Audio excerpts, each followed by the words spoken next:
লতা kitchen YouTube চ্যানেলের পক্ষ থেকে আরও একটা নতুন ভিডিওতে স্বাগত জানাচ্ছি। আজকে যা যা রান্না করব সেই ভিডিওটা নিয়ে আপনাদের সামনে হাজির হলাম। আজকে রান্না করব, এই যে দেখতে পাচ্ছেন এখানে ধনিয়া পাতা ভর্তা করব। ধনিয়া পাতাগুলো সুন্দর করে ধুয়ে রেখে দিয়েছি। এখানে রয়েছে কয়েকটা রসুনের কোয়া, কাঁচা লঙ্কা, কালো জিরা দিয়ে ধনিয়া পাতাটা ভর্তা করব।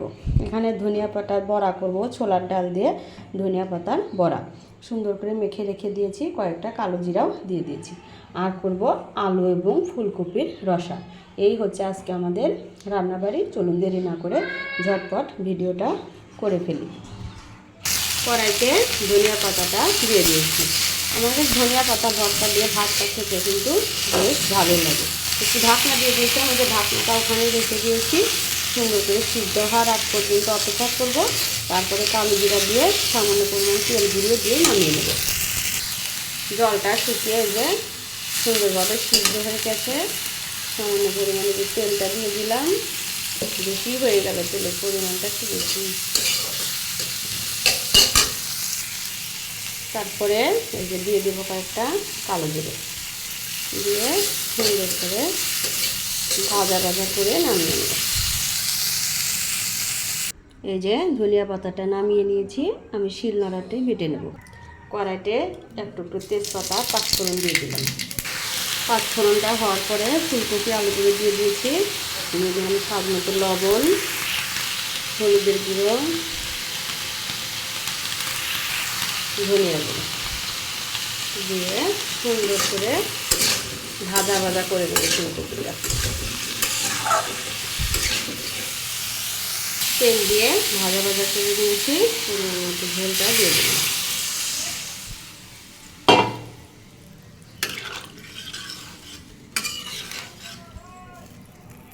এখন ঢাকনা দিয়ে ঢেকে দেবো, বলক উঠে আসা পর্যন্ত অপেক্ষা করব।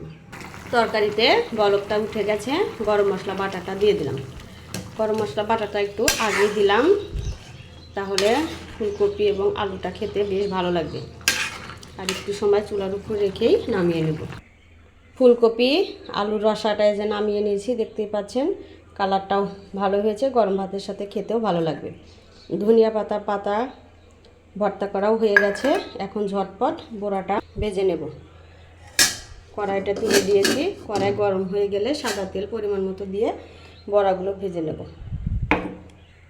কড়াইতে পরিমাণ মতো সাদা তেল দিয়ে দিয়েছি।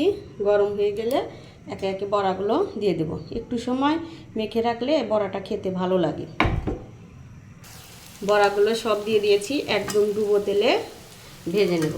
একটা পাশ হয়ে গেছে, আমি একে একে সব বড়াগুলো উল্টিয়ে নেব। দেখুন বড়াগুলো কিন্তু একটু লেগে ধরেনি। কড়াইটা ভালোভাবে গরম হয়ে গেলে তবে বড়াগুলো দিতে হবে।